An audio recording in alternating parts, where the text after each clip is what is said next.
El Tribunal Constitucional entra en sesión vista conjunta de las causas roles 3257, 3310, 3334, 3322, 3331, 3326, 3327, 3337, 3311, 3346, presentados por Mercedes Guzmán, Luis Quirós, Ana María Islas y Nicole Gómez, Jonathan Pozo, Tribunal Juicio Oral en lo Penal de Temuco, Tribunal Juicio Oral en lo Penal de Talagante, Óscar Maldonado Pérez, Juan Carlos Tapia, Rodrigo Busto, Fernando Regada Flores. Requerimiento de inaplicabilidad por inconstitucionalidad respecto al inciso segundo del artículo primero de la Ley 18.216 y o del inciso segundo del artículo 17b de la Ley número 17.798. Tiene la palabra el señor relator José Francisco Leito. Muchas gracias, señor presidente. Se ha dispuesto vista conjunta las causas roles ya anunciadas, en tanto en estas son impugnados el artículo 17b de la Ley número 17.798 de control de armas, precepto que mandata al sentenciador penal no tomar en consideración para determinar el quantum de la pena en los delitos de dicho articulado, lo dispuesto en los artículos 65 a 69 del Código Penal, y de manera exclusiva en los roles 3.257, 3.346, 3.322 y 3.310, el artículo primero, inciso segundo de la Ley número 18.216 de penas sustitutivas a la pena privativa de libertad, que establece como improcedente la facultad de decretar precisamente penas sustitutivas, entre otros, a los delitos contemplados en la Ley número 17.798. Los requirentes tienen las características de sus gestiones pendientes que se indican a continuación.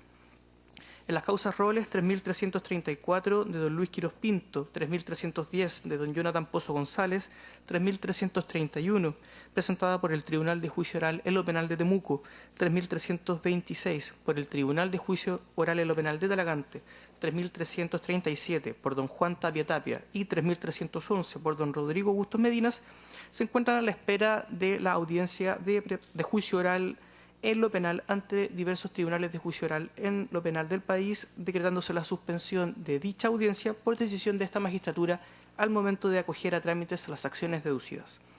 A su turno, las causas roles 3.257, 3.322 y 3.346 se encuentran pendientes de vistas de recursos de nulidad ante la Corte de Apelaciones de Valparaíso, la Corte Suprema y la Corte de Apelaciones de Valdivia, respectivamente. Y finalmente, la causa rol 3.327, requerimiento deducido por don Óscar Maldonado, se encuentra pendiente de audiencia de preparación de juicio oral en lo penal ante el Juzgado de Garantía de Coronel.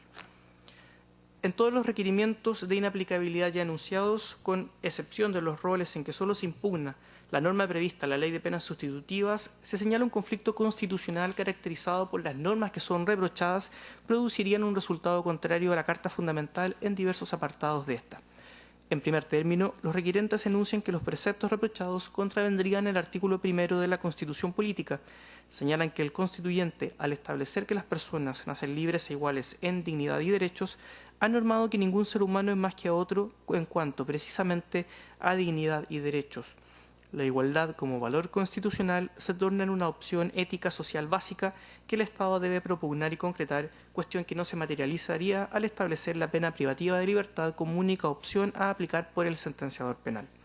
Acto seguido, la aplicación de estas normas contravendría en el principio de igualdad ante la ley de que trata el artículo 19, numeral segundo constitucional, concretizándose en el valor de la no discriminación, dada la prohibición de existencia de estatutos legales con derechos y obligaciones diferentes que atiendan a consideraciones de carácter estrictamente personal y que no descansen en la razonabilidad como estándar fundante, valores todos que enlazan con lo prescrito en los artículos 1.1 y 24 de la Convención Americana sobre Derechos Humanos.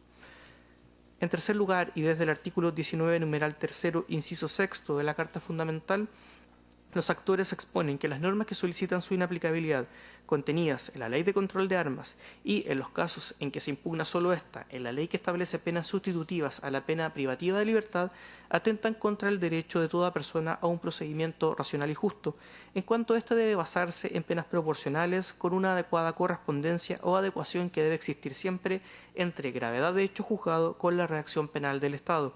Conforme exponen y citando jurisprudencia de la Corte Suprema, la proporcionalidad de las penas se relaciona inequívocamente con la igualdad en la aplicación del derecho. En los casos concretos que han sido expuestos ante esta magistratura, los requirentes hacen presente que la modificación a vía ejemplar a la Ley de Control de Armas que introdujo el artículo 17b ha limitado el arbitrio judicial del sistema general de determinación de penas que se ha arreglado de manera general en el Código Penal, tornándose hoy, bajo esta perspectiva, exacerbado e ilimitado, no contando los jueces con una vital herramienta para, luego de analizar sus casos concretos, determinar la pena justa conforme a derecho. Lo mismo sucede con el articulado que desde 1982 ha sido establecido la Ley número 18.216 con fines claros de reinserción social, cuestión que imposibilita el precepto impugnado. Añaden que no es posible obtener los antecedentes razonables y objetivos que habrían motivado al legislador de turno para introducir estas reformas en nuestra legislación. Así, de esta forma, la norma del artículo 17b de la Ley de Control de Armas atenta contra el justo y racional procedimiento que asegura la Constitución, limitando al juez su capacidad jurisdiccional de actuar con justicia según dos elementos basales en su actividad: determinar la pena y la forma en que ésta debe ser cumplida. Ambas normas reprochadas finalizan, primero la del artículo 17b de la Ley de Control de Armas y luego la del artículo 1 de la Ley de Penas Sustitutivas a la pena privativa de libertad, se tornan de esta forma contrarias a la Constitución política, contraviniendo principios y valores que desde el constituyente han permeado a toda la legislación penal y procesal penal. Por estas consideraciones solicitan que sean acogidas las impugnaciones en dicho efecto. Evacuados los traslados de fondo en todas las presentaciones ya enunciadas, el Ministerio Público solicita que estos requerimientos sean rechazados en todas sus partes por las razones que enuncia a continuación. Respecto del artículo 17b de la Ley de Control de Armas, en los roles en que este precepto ha sido impugnado, el persecutor penal público expone que la historia de la tramitación legislativa de esta norma da cuenta de cómo se pretendió evitar importantes rebajas jurídicas más allá del marco abstracto de los tipos penales, cuestión que se quiso evitar intentando entregar una respuesta punitiva más severa en cierto tipo de delitos como aquellos contemplados en la Ley de Control de Armas, en similares términos a lo que la legislatura ya estableció en la Ley número 18.290 de Tránsito. Así no existiría la alegada diferencia de trato ni desigualdad contrarios a la Constitución política que comentan los requirentes en sus presentaciones. En segundo término, el Ministerio Público hace presente que no se afectaría la potestad de determinación de penas, ya que esta es una definición de competencia del legislador, así como aumentar la severidad del castigo, asegurándose en todos casos que el juez determinará la pena dentro del marco de la ley que soberanamente y conforme a la Constitución se ha predeterminado. En segundo término, y respecto a la norma del artículo 1, inciso segundo, de la Ley número 18.216, el Ministerio Público hace presente que se ha buscado dejar fuera, reformando a la Ley de Penas Sustitutivas a la pena de privativa de libertad, que un importante número de delitos, no solo en aquellos contemplados en la Ley de Control de Armas, se vean dejados fuera de esta posibilidad, por lo que la eventual diferencia de trato que alegan los requirentes no guardaría asidero alguno, ni tampoco algún tipo de discriminación arbitraria, no siendo papel de esta instancia constitucional realizar alegaciones en torno a las finalidades de la pena privativa de libertad, en tanto se debe, en esta sede, cuestionar su legitimidad o ilegitimidad solo desde la perspectiva de la Carta Fundamental y no desde su eventual eficacia resocializadora. Más aún, en algunos casos, señala el Ministerio Público, como sucede en el rol 3257, el persecutor penal público expone que no se ha interpuesto recurso de apelación subsidiario, por lo que una eventual declaración de inaplicabilidad no tendría incidencia en la concesión de una pena sustitutiva. Conforme al artículo 360 del Código Procesal Penal, el sentenciador de nulidad no puede extender el efecto de su decisión a cuestiones no planteadas en el recurso impetrado. Por estas consideraciones solicita el rechazo de las presentaciones ya anunciadas. Finalizo señalando, señor presidente, que se han anunciado en forma para alegar en la vista de la causa del día de hoy todos los abogados por parte de los requirentes y, por la parte requerida, el Ministerio Público también en todas las causas. Bien, muchas gracias. En primer lugar, por los requirentes en los roles 3257, 3222, 3331, 3346, alega el abogado Marcela Bustos Leiva, la Defensoría Penal Pública, hasta por 15 minutos. Tiene la palabra. Muchas gracias, señor presidente. Con la autorización de este excelentísimo tribunal, comparece la Defensoría Penal Pública en las causas antes mencionadas por parte del señor presidente, solicitando a este excelentísimo tribunal acoger los requerimientos de inaplicabilidad por inconstitucionalidad y que finalmente no se aplique al caso concreto el artículo número 1 de la Ley 18.216, inciso segundo, en atención a que se solicita por parte de la Defensoría Penal Pública que al haber una vulneración al principio de igualdad, vale decir, y consagrado en nuestro artículo 1 de nuestra Constitución, como se ha señalado por parte del relator, que las personas nacen libres e iguales en dignidad y derechos, se solicita que no se aplique dicho precepto que busca únicamente sancionar de manera efectiva a toda costa un delito que en atención a otras circunstancias y en atención a otros delitos de igual categoría o que vulneran los mismos bienes jurídicos protegidos, dice en relación con que en aquellos delitos se puede aplicar una pena sustitutiva y es por eso que se solicita la inaplicabilidad de aquel precepto. Ahora bien, respecto de la causa número 5, también se solicita la inaplicabilidad por inconstitucionalidad del artículo 17, letra B, de la ley 17.798, lo que dice relación con el marco rígido de aquella ley, en atención a que se solicita que el juez, aquella ley señala que el juez no podrá aplicar en la determinación de la pena una rebaja de grados. Se solicita que también se dicte y se imponga por parte de este excelentísimo tribunal la inaplicabilidad de aquel precepto en atención a que realiza por parte del juez una inflexibilidad y no permite la rebaja de grados en la determinación de la pena, la que es labor judicial. Ahora bien, excelentísimo tribunal, respecto de los casos concretos que se interpone requerimiento por parte de la Defensoría Penal Pública y respecto al número 5, que el requerimiento es impuesto por parte del Tribunal Oral en lo Penal de Temuco de manera de oficio, se va a hacer alusión a aquellos casos y se va a señalar concretamente por qué se solicita la inaplicabilidad de los preceptos anteriormente señalados. Respecto de aquellos casos, en todos estamos hablando de la acusación por simple delitos. En todos, excelentísimo tribunal, todos los imputados asistieron al juicio en libertad y esperaron aquel juicio en libertad. Únicamente se les impuso durante toda la tramitación del juicio medidas cautelares que no los privaron de libertad.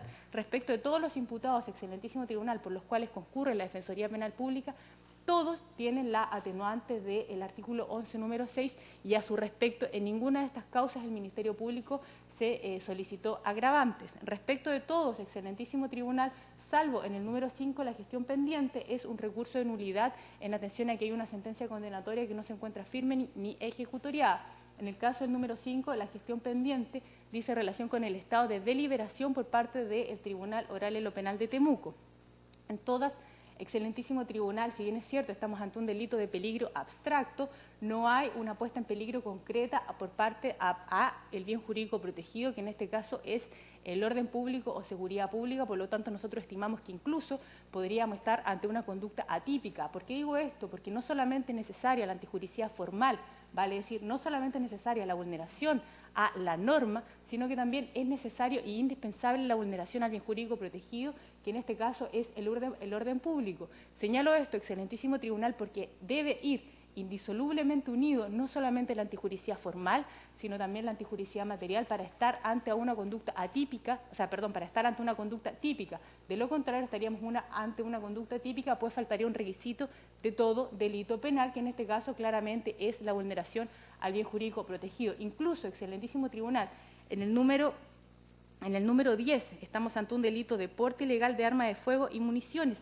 El mismo tribunal reconoce al imputado en la causa número 10 el atenuante del artículo 11, número 9, porque el imputado desde el inicio de la investigación, como señala el funcionario policial que declaró en el juicio oral, sostiene que no tenía autorización para portar aquella arma. Por lo tanto, el Tribunal Oral en lo Penal finalmente se ve atado y no puede aplicar las rebajas correspondientes y finalmente lo sanciona a una pena de 3 años y 1 día.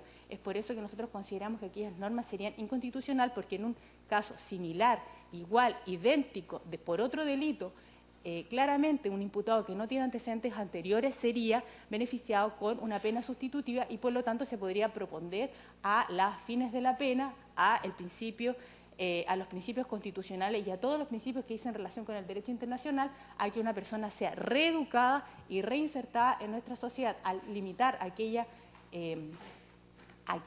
conducta, al limitar aquella posibilidad de que el imputado en su primer contacto criminógeno, aquello sea disuasivo y no vuelva a cometer algún ilícito, se le priva de aquella opción y al aplicar estas normas de la ley 18.216 que lo privan de una pena alternativa, aquel imputado iría finalmente a un recinto carcelario, lo que dice relación con con todo lo que se ha avanzado en parte del derecho internacional que dice relación con la resocialización y reinserción de los imputados.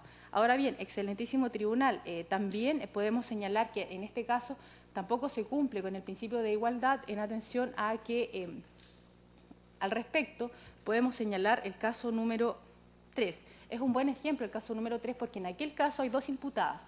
Hay dos imputadas por el delito de microtráfico y estas dos imputadas también están por el delito de porte de municiones y cartuchos. En el caso número 3 es importante señalar que por el delito de microtráfico, que dice que cada una le vendió a un agente revelador cierta cantidad de sustancias que no alcanzan a ser 1 gramo, por este delito el Tribunal Oral en lo Penal finalmente las condena a 61 días con pena remitida. Delito de microtráfico que también dice relación con un delito de peligro abstracto. Sin embargo, se condena con una pena sustitutiva. Ahora bien, respecto del delito por el cual fueron formalizadas, finalmente acusadas y condenadas, de la ley de armas, el Tribunal Oral en lo Penal finalmente las condena a la pena de 541 días de manera efectiva.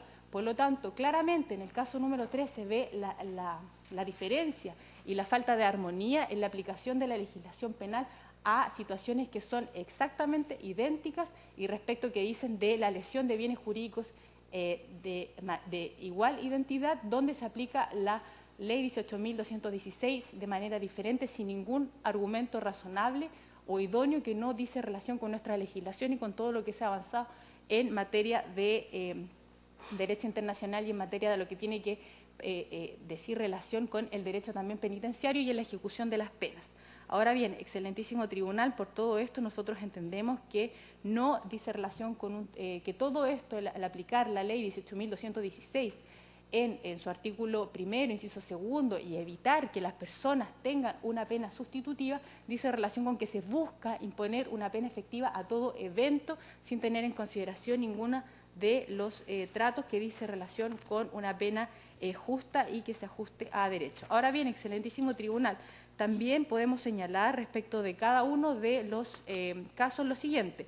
Respecto del caso número 1, respecto de la señora doña Mercedes del Carmen Guzmán Vargas, ella está acusada únicamente por el porte de una munición y también funcionarios policiales señalan que le habrían encontrado una planta de marihuana, por la cual finalmente el Tribunal Oral en lo Penal la sanciona por la falta del artículo 50 de la ley 20.000, vale decir, el portar sustancias que dicen relación con un consumo próximo en el tiempo y finalmente la sanciona por la ley 20.000 por esta falta a una unidad tributaria mensual y por el delito de esa única munición la sanciona finalmente por la pena de 541 días de manera efectiva. Ahora bien, excelentísimo tribunal, como ya lo adelanté respecto de la causa número 3, aquella dice relación con dos imputadas que habrían vendido a un agente revelador.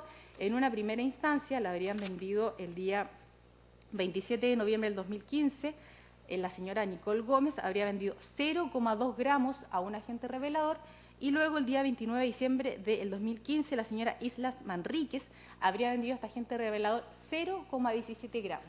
Finalmente, como ya expliqué, se le sanciona a la pena de 61 días por estos delitos de microtráfico y luego estos funcionarios policiales, a raíz de esta venta, este agente revelador, habrían ingresado a este domicilio y habrían incautado 7 cartuchos de escopeta y respecto de estos cartuchos se le habría sancionado a la pena efectiva de 541 días por la tenencia de municiones. Por lo tanto, este es un caso ejemplar donde se ve donde una misma conducta que afecta a bienes jurídicos de igual identidad es sancionada de manera distinta sin ningún argumento razonable.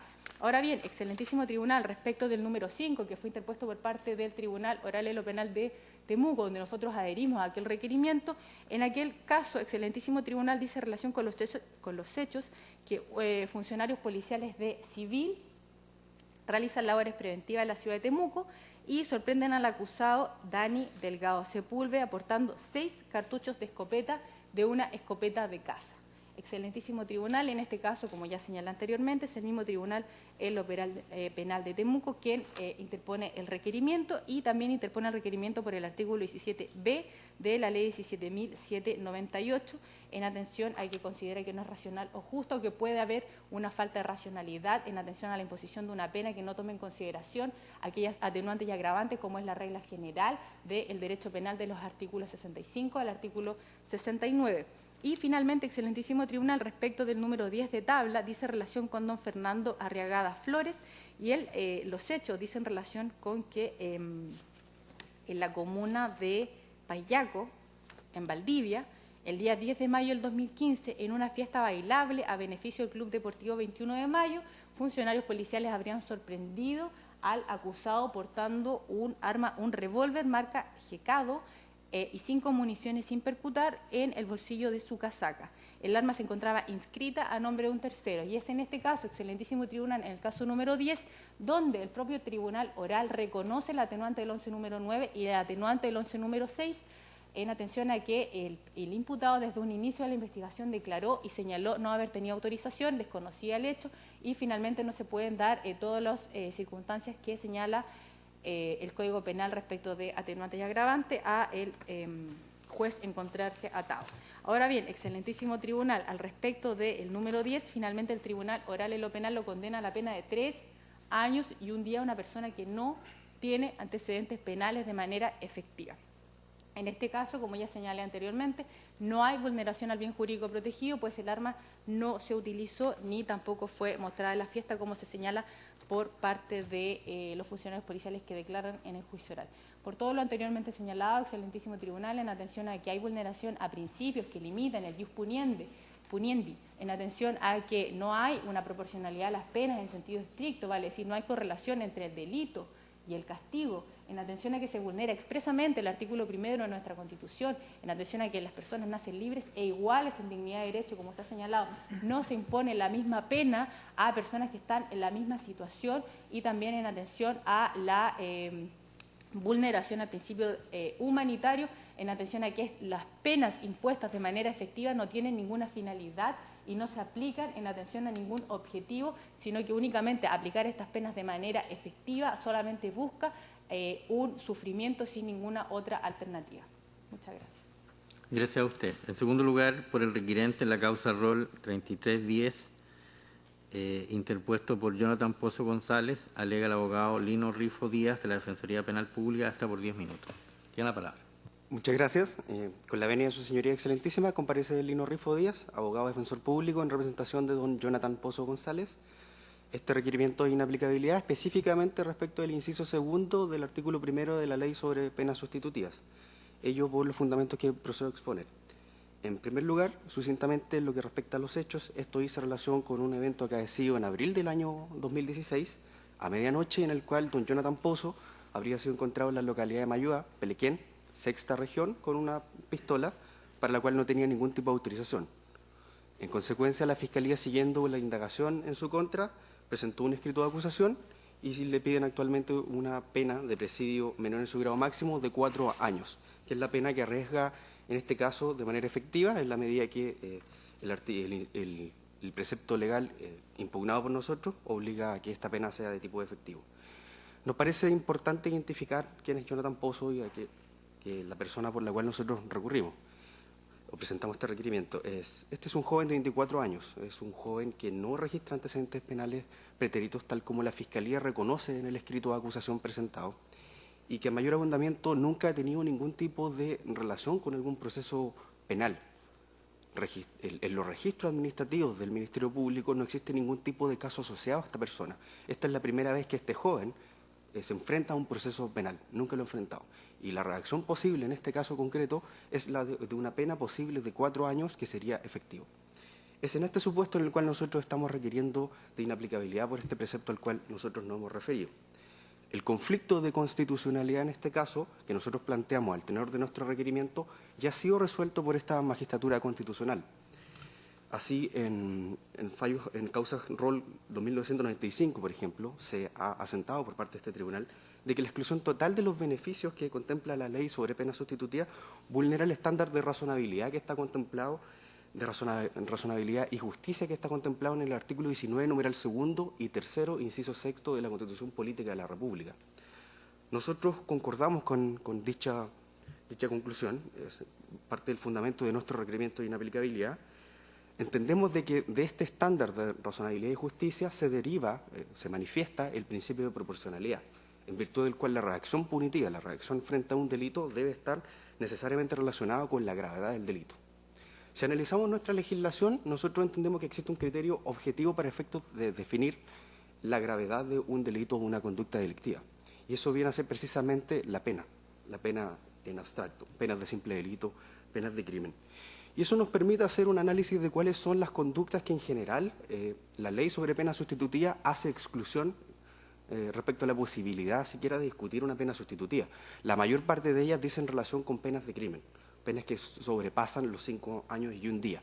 Esos serían casos en los cuales, por regla general, uno no podría acceder a la discusión sobre pena sustitutiva. Volviendo al caso y aterrizando, Jonathan Pozo es una persona sin antecedentes penales, que arrega solamente hasta 4 años de presidio, porque eso ha sido lo que la Fiscalía ha solicitado. En ningún caso, concretamente, se le podría imponer a don Jonathan Pozo una sanción que supere los 5 años. Por lo tanto, si se hace un análisis de lo que está excluido por la legislación en términos generales respecto a esta posibilidad de pena sustitutiva, nosotros entendemos, tal como ha entendido esta magistratura constitucional, que en este caso concreto hay una radical desproporción entre la redacción que legalmente, estatalmente existiría ante este supuesto. Entendemos así de que hay entonces una excesiva desproporción en el instrumento que utiliza el legislador para endurecer la respuesta punitiva en este caso concreto, entendiendo de que la exigencia de proporcionalidad, tal como lo ha dicho esta magistratura constitucional, también se asienta en el artículo 19, número 2 de la Constitución Política de la República, y así también en el artículo 19, número 3, inciso 6, en cuanto el mismo contempla la racionalidad y la justicia de los procedimientos. Esta magistratura constitucional también ha tenido una segunda línea de sentencias, particularmente entre ellas la causa Rol 3062. En ella se destaca la idea del sistema penal chileno como un sistema de corte garantista, donde básicamente lo que se prohíbe es el uso abusivo del poder punitivo. Entonces, un Estado de derecho democrático es perfectamente legítimo para el legislador tomar decisiones político-criminales, pero esas decisiones político-criminales manifestadas en la legislación deben respetar ciertos principios. ¿Cuál es uno de estos principios que justamente nosotros entendemos que estaría vulnerado en este caso? Está relacionado con el principio de proporcionalidad de las penas como respuestas del Estado. El principio de proporcionalidad es un estándar normativo, o sea, que establece la Constitución y la ley para efectos de poder determinar la validez de una interferencia en los derechos fundamentales, o sea, la interferencia. Y en ese sentido, dentro del principio de proporcionalidad, un subprincipio es el de necesidad. El legislador, al momento de inferir o afectar derechos fundamentales, debe decantarse por aquella opción que resulte menos gravosa para efectos de afectar este derecho fundamental. Y en el caso concreto nosotros entendemos de que concretamente aquí no sucede eso. Aquí hay una decisión, en el caso concreto, respecto a una sanción estatal, que no se decanta por la forma menos gravosa de alcanzar un fin constitucional legítimo. Esa es una forma tremendamente gravosa de alcanzar el fin que el legislador se ha propuesto. Esto implica que en un caso concreto, un joven que por primera vez se enfrenta a un proceso penal, que nunca ha tenido ningún caso asociado en los registros administrativos de la Fiscalía, arregle una sanción de 4 años de presidio efectivo. Si nosotros estuviésemos en un caso análogo, pero en un caso análogo respecto a penas, pero con otro delito diferente, y estuviésemos en la posibilidad de ser sancionados por 4 años, como por ejemplo en el caso de un homicidio frustrado con varias atenuantes, nosotros podríamos estar en un supuesto de simple delito. Nosotros no tenemos la posibilidad siquiera de discutir la pena sustitutiva. Lo que hace el inciso, el artículo impugnado por nosotros, es negarnos todo tipo de posibilidad de discutir esta chance. Esto es una decisión que en última instancia le corresponde al tribunal, en el caso concreto. Nosotros nunca vamos a poder asegurar de que tengamos el derecho por sí mismo per se a una pena sustitutiva. Pero lo que estamos pidiendo nosotros a través de este requerimiento de inaplicabilidad es que por lo menos se nos permita esta discusión. Y esto es lo que hace el precepto impugnado. Nos niega completamente la posibilidad de discutir la concesión de una pena sustitutiva. Y en ese sentido nosotros consideramos, tal como lo ha concluido esta magistratura constitucional, de que en este caso concreto efectivamente hay una radical desproporción en la respuesta estatal que vulnera el estándar de racionalidad y justicia que está contemplado en los artículos 19, número 2 y número 3 de la Constitución Política de la República, y que por lo tanto hay una distinción arbitraria carente de razonabilidad. Por lo mismo nosotros solicitamos, a nombre de Jonathan Pozo González, que se acoja el requerimiento de inaplicabilidad planteado por esta defensa. Muchas gracias. En tercer lugar, por los requirentes en las causas 3326, 3327, 3337 y 3311, alega también por la Defensoría Penal Pública el abogado Cristian Sliman Cortés, hasta por 15 minutos. Tiene la palabra. Muchas gracias, señor presidente, y con la venia de su señoría excelentísima, solicito acoger los requerimientos de inaplicabilidad por inconstitucionalidad ya singularizados respecto todos ellos a la impugnación de ambas normas que trata esta audiencia, a saber el artículo 1º, inciso 2 de la ley 18.216 y el artículo 17b, inciso 2 de la ley 17.798. Su señoría excelentísima, concentraré mis alegatos en la infracción al principio de proporcionalidad, dada la alegación de mis predecesores y también la relación ya dada por el señor relator. La afectación a este principio de proporcionalidad debe entenderse naturalmente como una garantía de un procedimiento penal racional y justo. Y por tanto, en el caso en concreto de las normas impugnadas en relación a los hechos, acá se coarta al órgano jurisdiccional, es decir, al juez, siquiera a apreciar las circunstancias y la gravedad de los hechos concretos a fin de establecer la amenaza efectiva al bien jurídico protegido, sobre todo si estamos hablando, a propósito de la ley de control de armas y de los delitos que aquí se contemplan, de peligros, de delitos de peligro, como bien sabemos. Y, por tanto, aplicar conforme a ese análisis, por parte, insisto, del órgano jurisdiccional, la pena racional y justa. Esta actividad, que es básica y esencial de la justicia, se ve impugnada en los casos concretos. Así las cosas, complementaré los hechos que se han indicado previamente respecto a cada uno de nuestras causas presentadas, y toda esta complementación de hechos que entregaré, señoría excelentísima, se encuentran integradas a la carpeta investigativa fiscal, y de ella podremos apreciar claramente la desproporción que existe en atención a la inexistencia de un riesgo claro y significativo al bien jurídico protegido, a la pena que en concreto arriesga. Me referiré en término a la causa 3311-2007, donde el imputado es don Rodrigo Moisés Bustos Medina. Se encuentra acusado ya por el delito de porte ilegal de arma de fuego. ¿Qué es lo importante resaltar, señores excelentísimos? Que según el parte policial que encabeza esta investigación, se indica que se encontraron funcionarios de la comisaría de Cañete realizando un control de tránsito en la ruta P70 a la altura del kilómetro 26 y fiscalizan así un vehículo donde viajaban en su interior 4 personas. Al acercarse Carabineros al vehículo, observa que en la parte posterior hay mochilas y ropa mimetizada, la que se caracteriza como ropa característica de vestimenta militar. Y por tanto ellos establecen que aquí hay indicios de actividad de caza, y esto lo dice claramente el personal policial. En virtud de este antecedente, ellos realizan un control de identidad a la luz del artículo 85 del Código Procesal Penal. Y efectivamente así, al interior del vehículo encuentran 2 escopetas. Una de ellas se encontraba incluso desarmada. Ambas escopetas con números de serie y registradas debidamente. La primera de ellas fue reconocida por uno de los coimputados que viajaban al interior del vehículo y que también fue detenido, y se verificó que se encontraba inscrita a su nombre y sin encargo pendiente. Y respecto a la segunda escopeta, fue reconocida voluntariamente por nuestra representada en autos, indicando que era de propiedad de su padre y quien se la había facilitado efectivamente para cazar. Dentro de la investigación fiscal se logra acreditar que efectivamente el arma se encontraba debidamente inscrita a nombre de su padre y sin ningún encargo pendiente.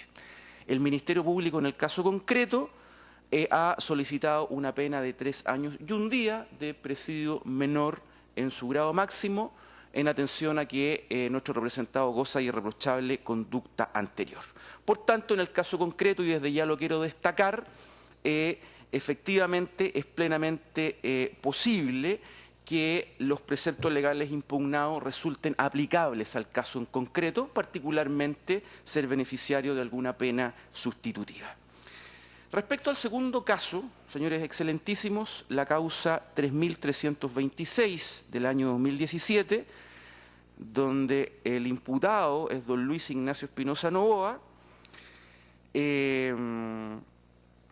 acá estamos en presencia de un requerimiento de inaplicabilidad planteado directamente por el Tribunal Oral en lo Penal de Talagante, el cual ha adherido esta defensa.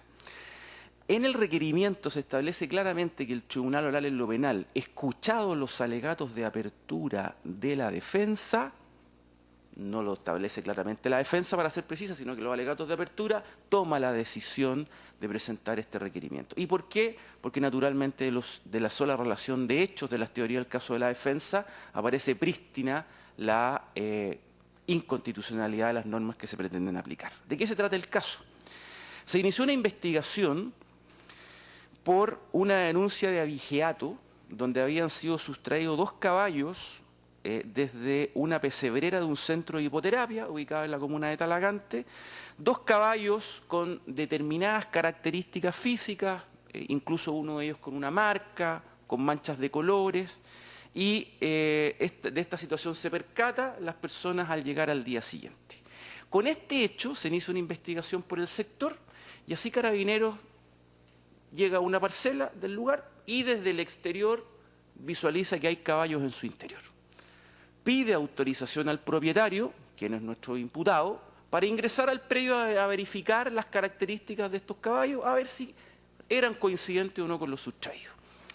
Nuestro imputado voluntariamente acepta el ingreso de Carabineros y que se hagan las gestiones pertinentes. Se descarta que estos caballos hayan sido los sustraídos, pero Carabineros en el tránsito de la parcela observa un cartucho de escopeta en el piso del lugar.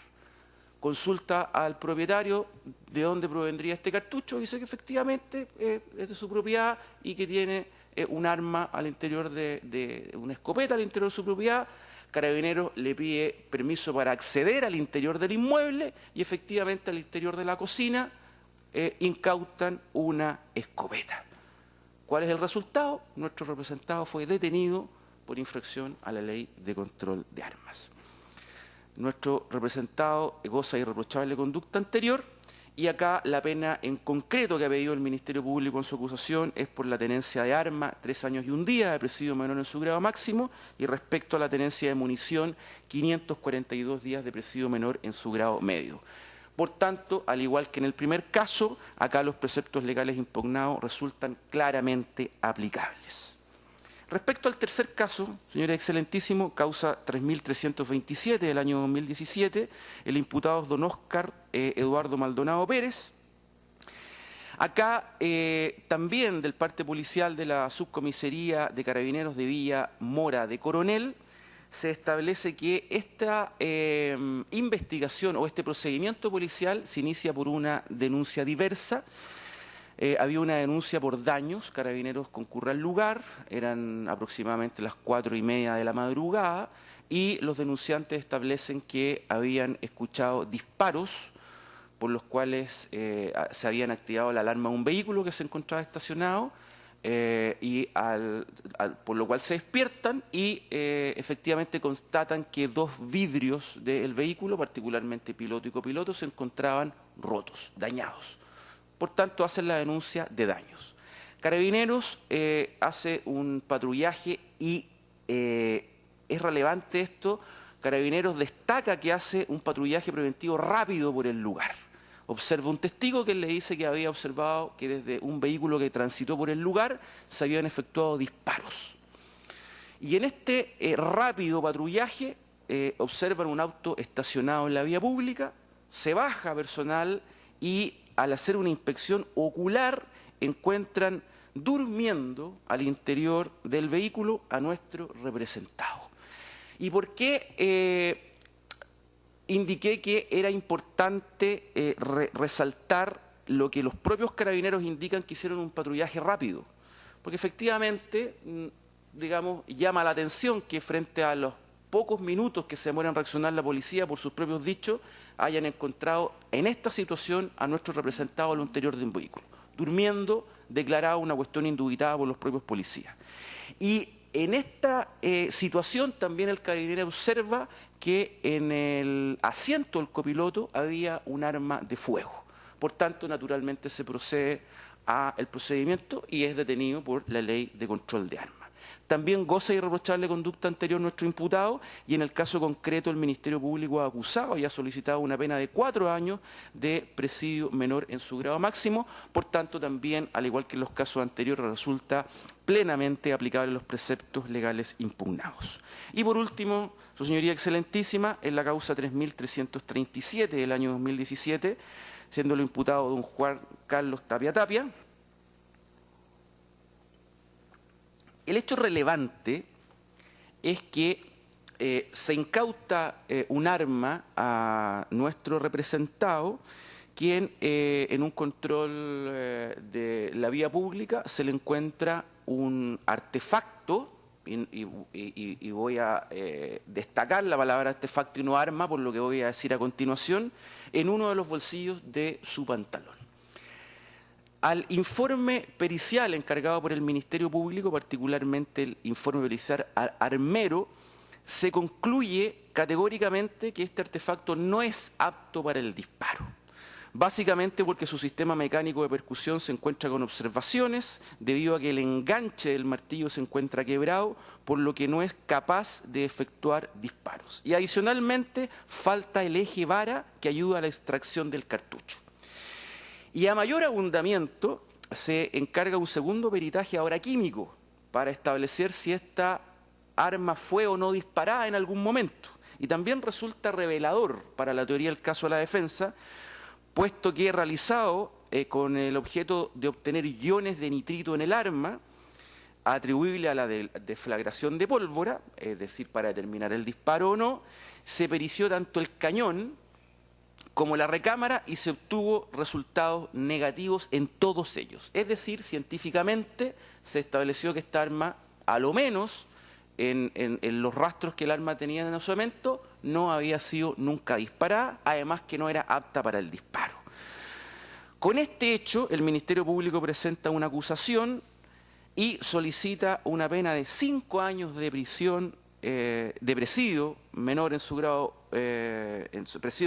máximo a nuestro representado, lo que también desde ya indicar que hace plenamente aplicables los preceptos impugnados en este alegato. Pero ¿qué es lo que resulta revelador en este caso?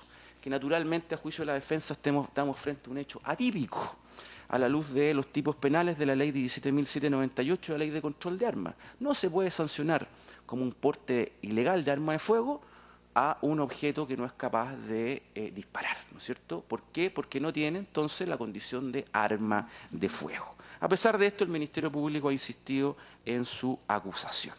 Y acá, naturalmente, Señoría Excelentísima, en este caso en concreto, y con esto estoy cerrando mi alegación, existe una clara desproporción entre la conducta realizada por nuestro representado y la pena que arriesga en los casos de aplicar las leyes impugnadas.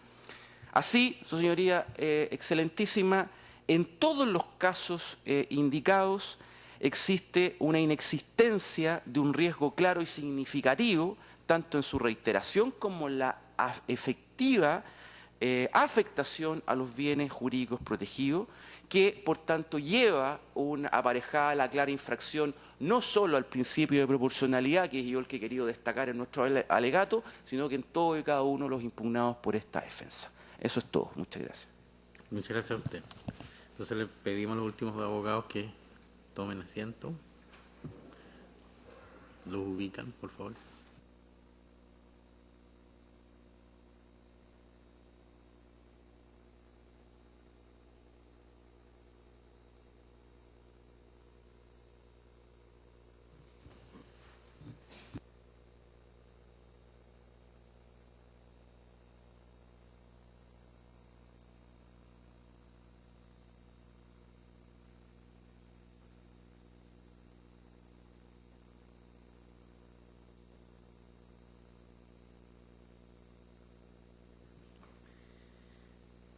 A continuación, por el requirente Luis Quirós Pino, en la causa rol 3334, alega el abogado Ágata Catalán Cofré, hasta por 10 minutos.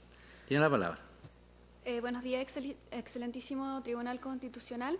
En representación del imputado don Luis Aurelio Quirós Pino, el recurso de requerimiento de inaplicabilidad por inconstitucionalidad en el presunto delito por el porte ilegal de armas y en relación a los preceptos del inciso segundo del artículo primero de la ley 18.216 y el inciso segundo del artículo 17, letra B, de la ley 17.798 sobre control de armas modificada por la ley 20.813, respecto al carácter decisivo de las normas legales requeridas por la inaplicabilidad por inconstitucionalidad, son normas que inciden directamente en el caso Sublit, toda vez que las normas que modifican las reglas regulares de determinación de la pena por una sustitutiva son necesarias en este caso porque existen normas constitucionales que son vulneradas en este caso.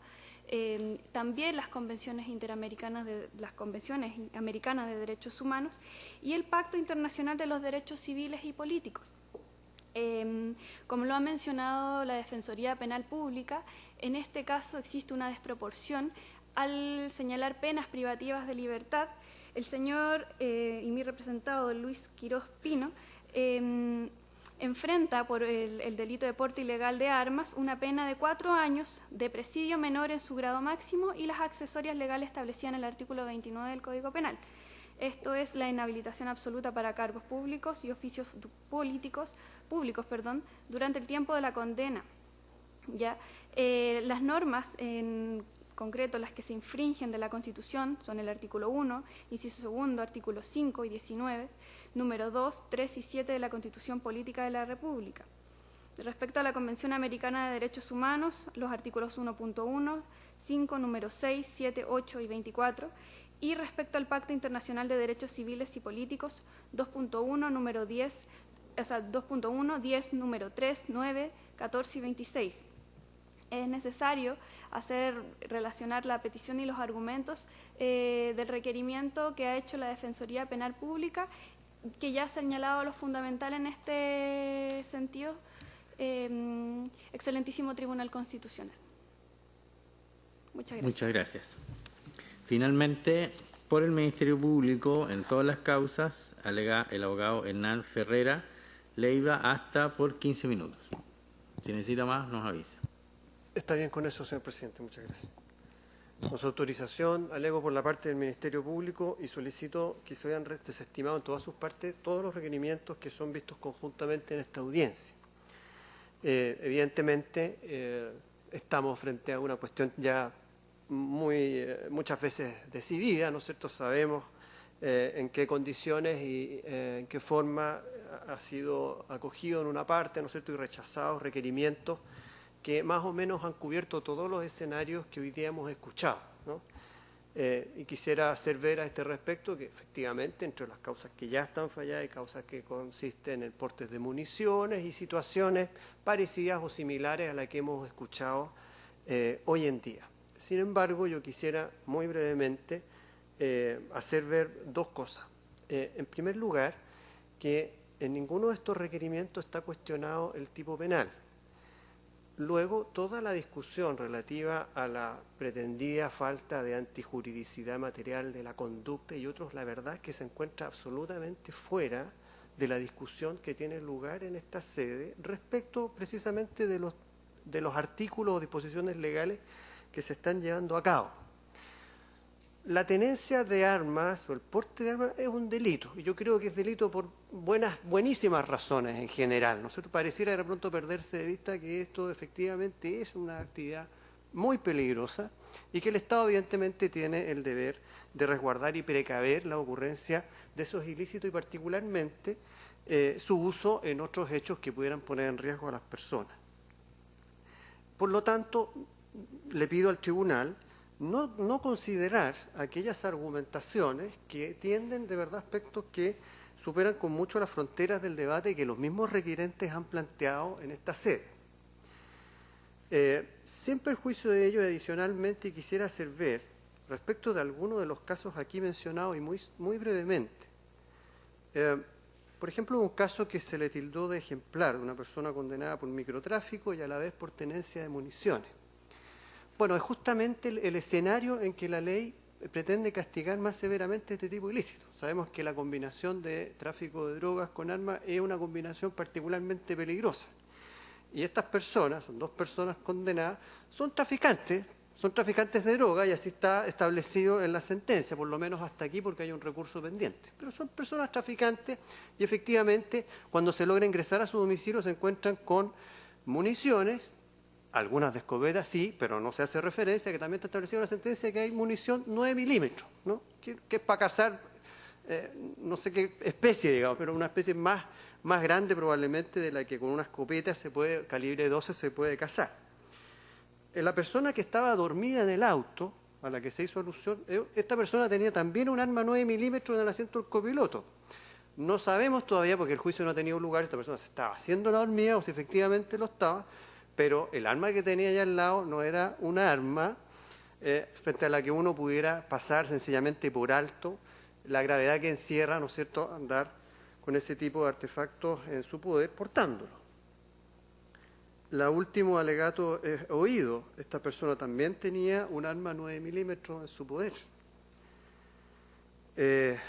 La persona que alegó el segundo abogado, rol 3310, una persona que tiene un revólver calibre 38 con 2 cartuchos que estaban percutados al momento que fue incautado y con 2 que estaban pendientes de ser disparados. En fin, lo que yo quiero es matizar de algún modo los elementos que se han entregado en esta audiencia en aspectos que me parece no están dando certeramente a lo que aquí se debe discutir y que además, tratándose de causas que en su mayoría se encuentran con juicios orales pendientes, me parece que no es la sede para esgrimir las teorías del caso. Y si el problema es antijuridicidad material o discutir la falta de peligrosidad, evidentemente el escenario no es este, ¿no es cierto?, para traerlas a colación. Sin embargo, con los pocos elementos que tenemos respecto a cada uno de estos casos, a lo menos en varios de ellos es posible desde ya controvertir aquello que se ha afirmado por el contrario. Nosotros nos hemos opuesto a todos estos requerimientos y hemos puesto nuestros argumentos, y yo sé que el tribunal tiene su criterio a esto bastante formado, por lo tanto me voy a ahorrar esa parte. Nosotros insistimos en nuestro rechazo en estas causas, lo hemos pedido así, y nuestras razones, por lo tanto, pedimos se tengan por reproducidas en esta sede las condiciones que están expuestas. Adherimos desde luego a los argumentos planteados en las diversas sentencias que evidentemente están por el rechazo de las objeciones a los preceptos legales cuestionados. Y dicho esto, concluyo haciendo la diferencia respecto de 2 causas que adicionalmente se discuten en este caso, que corresponden a los roles 3257 y 3322. En estas 2 causas tienen la particularidad de que la única regla que se cuestiona es el artículo 1 de la ley 18.216. Las 2 se encuentran con sentencias dictadas, condenatorias desde luego del tribunal oral respectivo y con recursos pendientes. En nuestro concepto, en estos casos, la regla cuestionada, que es la de la 18.216, es una regla que ya está aplicada y en la gestión no existe ningún riesgo de que esa determinación se altere. ¿Por qué? Porque el único recurso ejercido en los 2 casos, me refiero 3.257, 3.322, son solamente recursos de nulidad. En el primer caso, recurso de nulidad apoyado en las causales del artículo 374 letra E del Código Procesal Penal y 373 letra B del mismo Código, sin ejercer el recurso de apelación establecido precisamente al efecto en el artículo 37 de la ley 18.216. En el caso del rol 3.322 también hay un recurso de nulidad pendiente por una causal de la letra A del artículo 373, pero tampoco se ejerce en ese caso el recurso de apelación establecido especialmente al efecto del artículo 37 antes mencionado. De suerte que la discusión que está pendiente en rigor no tiene ningún vínculo con el precepto legal en cuestión, y en nuestro concepto, entonces, lo que se pretende acá es hacer operar este extraordinario mecanismo constitucional de una manera que no está prevista en la Constitución. porque no es para corregir, sino para impedir la aplicación de preceptos legales, por lo tanto desborda también en sus peticiones ambos requerimientos que en nuestro concepto por este motivo debieran ser entonces también desestimados. Por todas estas razones, entonces, excelentísimos tribunales, que solicito que, como lo dijimos en un comienzo, se desestimen todos los requerimientos presentados y que se ven conjuntamente en esta audiencia. Muchas gracias. Gracias a usted. ¿Alguna pregunta, señor ministro? No, muy bien. Concluye entonces la vista de la causa.